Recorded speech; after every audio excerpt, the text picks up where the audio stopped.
ओम शांति। आज के मीठे पापा के महावाक्य 30 मई 2025 की मुरली। मीठे बच्चे, तुम अभी शांति धाम सुख धाम में जाने के लिए ईश्वरीय धाम में बैठे हो। ये सत का संग है जहाँ तुम पुरुषोत्तम बन रहे हो। आज का बाबा का प्रश्न, तुम बच्चे बाप से भी ऊंच हो, नीच नहीं, कैसे? उत्तर, बाबा कहते, बच्चे, मैं विश्व का मालिक नहीं बनता, तुम्हें विश्व का मालिक बनाता हूँ तो ब्रह्मांड का भी मालिक बनाता हूँ। मैं ऊंच ते ऊंच बाप तुम बच्चों को नमस्ते करता हूँ, इसलिए तुम मेरे से भी ऊंच हो। मैं तुमको मालिकों को सलाम करता हूँ, तुम फिर ऐसा बनाने वाले बाप को सलाम करते हो। ओम शांति। मीठे मीठे रूहानी बच्चों को नमस्ते। रिस्पॉन्ड भी नहीं करते हो, बाबा नमस्ते, क्योंकि बच्चे जानते हैं बाबा हमको ब्रह्मांड का मालिक भी बनाते हैं और विश्व का मालिक भी बनाते हैं। बाप तो सिर्फ ब्रह्मांड का मालिक बनते हैं, विश्व का मालिक नहीं बनते।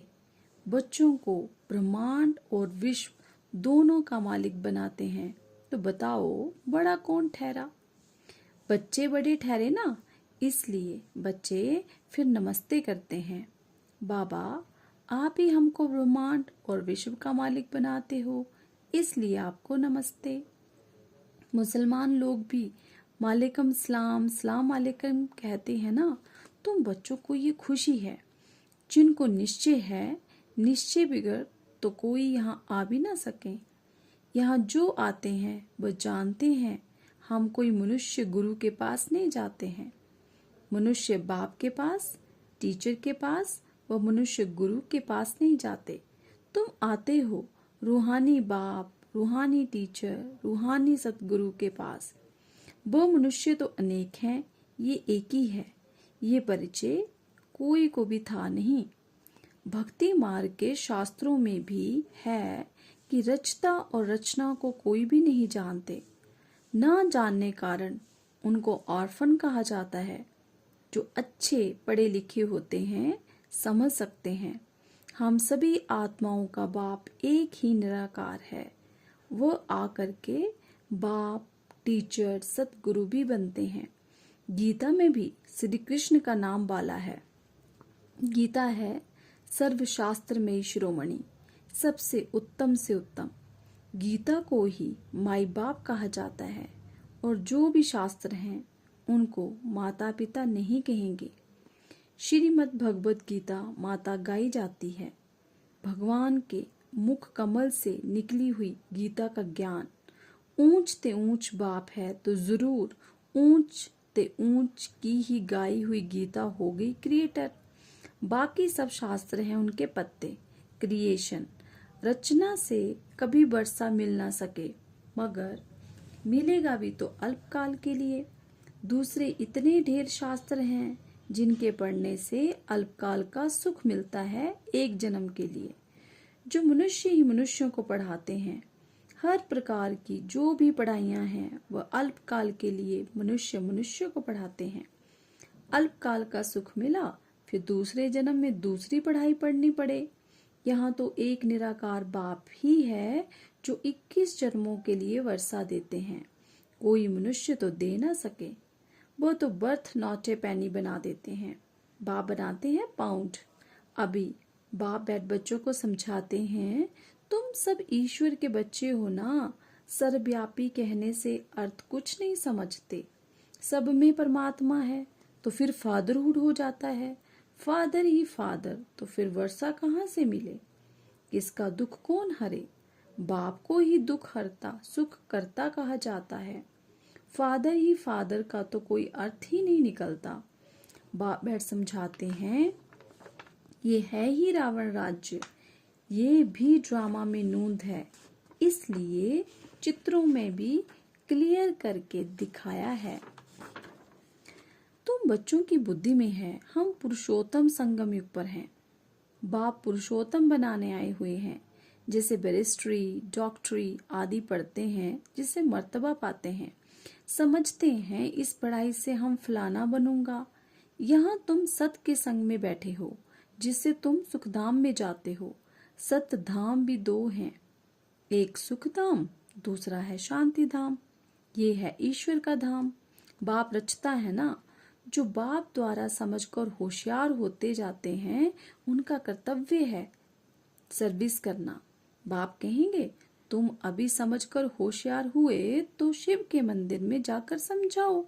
उन्हें बोलो इस पर फल, फूल, मक्खन, घी, आक के फूल, गुलाब के फूल वैरायटी क्यों चढ़ाते हो?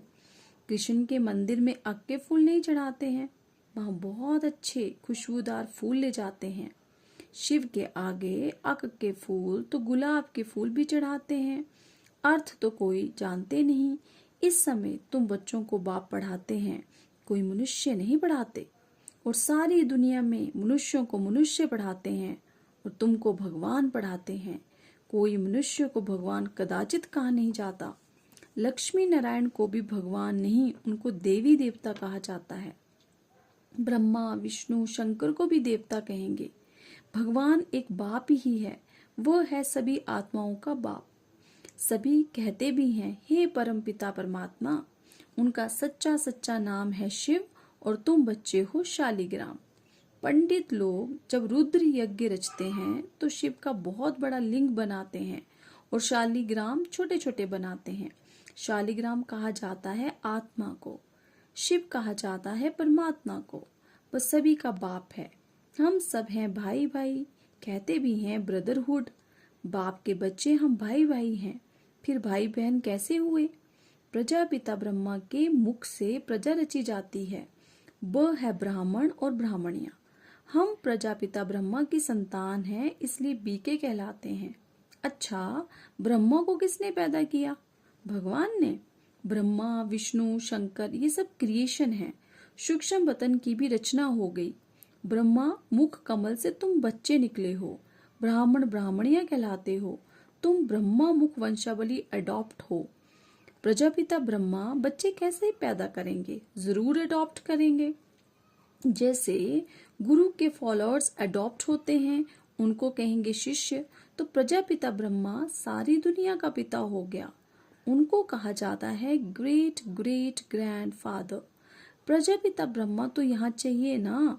सूक्ष्म वतन में भी ब्रह्मा है, नाम गाया हुआ है ब्रह्मा, विष्णु, शंकर, परंतु सूक्ष्म वतन में तो प्रजा होती नहीं।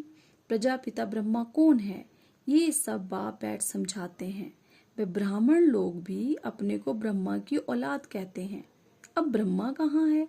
तुम कहेंगे ये बैठे हैं, वह कहेंगे होकर गया है। वे फिर अपने को पुजारी ब्राह्मण कहलाते हैं।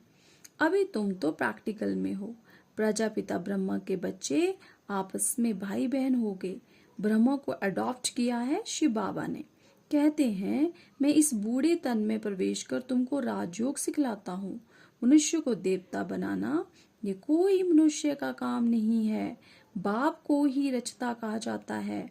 भारतवासी जानते हैं शिव जयंती भी मनाई जाती है। शिव है बाप। मनुष्यों को ये भी पता नहीं कि देवी देवताओं को ये राज्य किसने दिया। स्वर्ग का रचयिता है ही परमात्मा, जिसको पतित पावन कहा जाता है। आत्मा असुल पवित्र होती है, फिर सतो रजो तमो में आती है। इस समय कलयुग में सब हैं तमो प्रधान और सतयुग में सतो प्रधान थे। आज से 5000 वर्ष पहले इन लक्ष्मी नारायण का राज्य था। 2500 वर्ष देवताओं की डायनेस्टी चली, उनके बच्चों ने भी राज्य किया ना। Lakshmi Narayan the first, the second ऐसे चला आता है। मनुष्यों को इन बातों का कुछ भी पता नहीं है। इस समय है सब तमो प्रधान पतित। यहाँ एक भी मनुष्य पावन हो नहीं सकता। सभी पुकारते हैं हे पतित पावन आओ, तो पति दुनिया हुई ना। इनको ही कलयुग नरक कहा जाता है। नई दुनिया को स्वर्ग, पावन दुनिया कहा जाता है। फिर पतित कैसे बने ये कोई नहीं जानते। भारत में एक भी मनुष्य नहीं जो अपने 84 जन्मों को जानता हो। मनुष्य मैक्सिमम 84 जन्म लेते हैं, मिनिमम 1 जन्म। भारत को अविनाशी खंड माना गया है क्योंकि यहाँ ही शिव बाबा का अवतरण होता है। भारत खंड कभी विनाश हो नहीं सकता। बाकी जो अनेक खंड हैं वो सब विनाश हो जाएंगे। इस समय आदि सनातन देवी देवता धर्म प्राय लोप हो गया है। कोई भी अपने को देवता नहीं कहलाते हैं क्योंकि देवताएं सतो प्रधान पावन थे। अभी तो सभी पतित पुजारी बन गए हैं। ये भी बाप बैठ समझाते हैं। भगवानुवाच है ना, भगवान सभी का बाप है। वो एक ही बार भारत में आते हैं। कब आते हैं? पुरुषोत्तम संगम युग पर। इस संगम युग को ही पुरुषोत्तम कहा जाता है। ये संगम युग है कलयुग से सतयुग, पतित से पावन बनने का। कलयुग में रहते हैं पतित मनुष्य, सतयुग में है पावन देवता, इसलिए इनको पुरुषोत्तम संगम युग कहा जाता है। जबकि बाप आकर पतित से पावन बनाते हैं। तुम आए ही हो मनुष्य से देवता पुरुषोत्तम बनने। मनुष्य तो ये भी नहीं जानते कि हम आत्माएं निर्वाण धाम में रहती हैं, वहां से आते हैं पाठ बजाने। पाइस नाटक की आयु 5000 वर्ष है। हम इस बेहद के नाटक में पाठ बजाते हैं। इतने सब मनुष्य पाठधारी हैं। ये ड्रामा का चक्कर फिरता रहता है, कभी बंद होने का नहीं है। पहले पहले इस नाटक में सतयुग में पाठ बजाते आते हैं देवी देवता, फिर त्रेता में क्षत्रिय। इस नाटक को भी जानना चाहिए ना। ये है ही कांटों का जंगल, सब मनुष्य दुखी हैं। कलयुग के बाद फिर सतयुग आता है। कलयुग में ढेर मनुष्य हैं, सतयुग में कितने होंगे? बहुत थोड़े। आदि सनातन सूर्यवंशी देवी देवताएं ही होंगे। ये पुरानी दुनिया अब बदलनी है। मनुष्य सृष्टि से फिर देवताओं की सृष्टि होगी। आदि सनातन देवी देवता धर्म था, परंतु अब अपने को देवता कहलाते नहीं, अपने धर्म को ही भूल गए हैं। ये सिर्फ भारतवासी ही हैं जो अपने धर्म को भूल गए हैं। हिंदुस्तान में रहने कारण हिंदू धर्म कह देते हैं। देवताएं तो पावन थे, ये हैं पतित, इसलिए अपने को देवता कह नहीं सकते। देवताओं की पूजा करते रहते हैं, अपने को पापी नीच कहते। अब बाप समझाते हैं, तुम ही पूज्य थे, फिर तुम ही पुजारी पतित बने हो। हमसो का अर्थ भी समझाया है। वह कह देते आत्मा सो परमात्मा। ये है झूठा अर्थ, झूठी काया, झूठी माया। सतयुग में ऐसे नहीं कहेंगे। सचखंड की स्थापना बाप करते हैं, झूठ खंड फिर रावण बनाते हैं।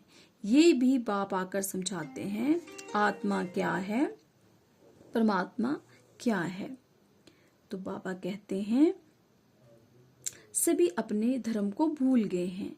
ये सिर्फ भारतवासी ही हैं जो अपने धर्म को भूल गए हैं। हिंदुस्तान में रहने कारण हिंदू धर्म कह देते हैं। देवताएं तो पावन थे, ये है पतित, इसलिए अपने को देवता नहीं कह सकते। देवताओं की पूजा करते रहते हैं, अपने को पापी नीच कहते। अब बाप समझाते हैं तुम ही पूज्य थे, तुम ही पुजारी पतित बने हो। हमसो का अर्थ भी समझाया है। वो कह देते आत्मा सो परमात्मा। ये है झूठा अर्थ और झूठी काया, झूठी माया। सतयुग में ऐसे नहीं कहेंगे। सचखंड की स्थापना करते हैं, झूठ खंड फिर रावण बनाते हैं। ये भी बाप आकर समझाते हैं आत्मा क्या है, परमात्मा क्या है, ये भी कोई नहीं जानते। बाप कहते हैं तुम आत्मा बिंदी हो, तुम्हारे में 84 जन्मों का पाठ नूंदा हुआ है। हम आत्मा कैसी हैं ये कोई नहीं जानते। हम बैरिस्टर हैं, फलाना हैं, ये जानते हैं, बाकी आत्मा को एक भी नहीं जानते। बाप ही आकर पहचान देते हैं तुम्हारी आत्मा में 84 जन्मों का पाठ अविनाशी नूंदा हुआ है, जो कभी विनाश नहीं हो सकता। ये भारत गार्डन ऑफ फ्लावर था, सुख ही सुख था, अभी दुख ही दुख है। ये बाप नॉलेज देते हैं। तुम बच्चे बाप द्वारा अभी नई नई बातें सुनते हो। सबसे नई बात है तुम्हें मनुष्य से देवता बनना है। तुम जानते हो मनुष्य से देवता बनने की पढ़ाई कोई मनुष्य नहीं पढ़ाते हैं, भगवान पढ़ाते हैं। उस भगवान को सर्वव्यापी कहना ये तो गाली देना है। अब बाप समझाते हैं मैं हर 5000 वर्ष बाद आकर भारत को स्वर्ग बनाता हूँ, रावण नरक बनाते हैं। ये बातें दुनिया में और कोई नहीं जानते। बाप ही आकर तुमको मनुष्य से देवता बनाते हैं। गायन भी है, मूत पलीती कपड़ धोए, वहां विकार होता नहीं, वो है ही संपूर्ण निर्विकारी दुनिया। अभी है विशेष वर्ल्ड, बुलाते भी हैं पतित पावन आओ। हमको रावण ने पतित बनाया है, परंतु जानते नहीं कि रावण कब आया, क्या हुआ। रावण ने इतना कंगाल बना दिया है। भारत 5000 वर्ष पहले कितना साहूकार था, सोने हीरे जवाहरों के महल थे, कितना धन था, और अभी क्या हालत है। तो सिवाय बाप के सिरताज कोई बना ना सके। अभी तुम कहते हो शिव बाबा भारत को हेवन बनाते हैं, अब बाप कहते हैं मौत सामने खड़ा है, तुम वानप्रस्थी हो, अब जाना है वापिस, इसलिए अपने को आत्मा समझो, माँ में कम याद करो तो पाप भस्म हो जाएंगे। अच्छा, मीठे मीठे सिकी लते बच्चों प्रति माता पिता बाप दादा का याद प्यार और गुड मॉर्निंग। रूहानी बाप की रूहानी बच्चों को नमस्ते, रूहानी बच्चों की रूहानी बाप दादाजी को नमस्ते, गुड मॉर्निंग, ओम शांति। धारणा के लिए मुख्य सार। हम ब्रह्मा मुख वंशावली ब्राह्मण हैं। स्वयं भगवान हमें मनुष्य से देवता बनाने की पढ़ाई पढ़ा रहे हैं। इस नशे और खुशी में रहना है। पुरुषोत्तम संगम युग पर पुरुषोत्तम बनने का पुरुषार्थ करना है। दूसरा पॉइंट, अभी हमारी वानप्रस्थ अवस्था है, मौत सामने खड़ा है, वापिस घर जाना है, इसलिए बाप की याद से सब पापों को भस्म करना है। आज का वरदान है, नॉलेज रूपी चाबी द्वारा भाग्य का अखूट खजाना प्राप्त करने वाले मालामाल भव। संगम युग पर सभी बच्चों को भाग्य बनाने के लिए नॉलेज रूपी चाबी मिलती है। ये चाबी लगाओ और जितना चाहे उतना भाग्य का खजाना लो। चाबी मिली और मालामाल बन गए। जो जितना मालामाल बनते हैं उतना खुशी स्वतः रहती है। ऐसे अनुभव होता है जैसे खुशी का झरना अखूट अविनाशी बहता ही रहता है। वे सर्व खजानों से भरपूर मालामाल दिखाई देते हैं। उनके पास किसी भी प्रकार की अप्राप्ति नहीं रहती। स्लोगन, बाप से कनेक्शन ठीक रखो तो सर्व शक्तियों की करंट आती रहेगी। अव्यक्त इशारे, रूहानी रॉयल्टी और प्योरिटी की पर्सनालिटी धारण करो। जितनी पवित्रता है उतनी ब्राह्मण जीवन की पर्सनालिटी है। अगर पवित्रता कम तो पर्सनालिटी कम। ये प्योरिटी की पर्सनालिटी सेवा में भी सहज सफलता दिलाती है। लेकिन यदि एक विकार भी अंश मात्र है तो दूसरे साथी भी उसके साथ जरूर होंगे। जैसे पवित्रता का सुख शांति से गहरा संबंध है, ऐसे अपवित्रता का भी 5 विकारों से गहरा संबंध है। इसलिए कोई भी विकार का अंश मात्र ना रहे तब कहेंगे पवित्रता की पर्सनैलिटी द्वारा सेवा करने वाले। ओम।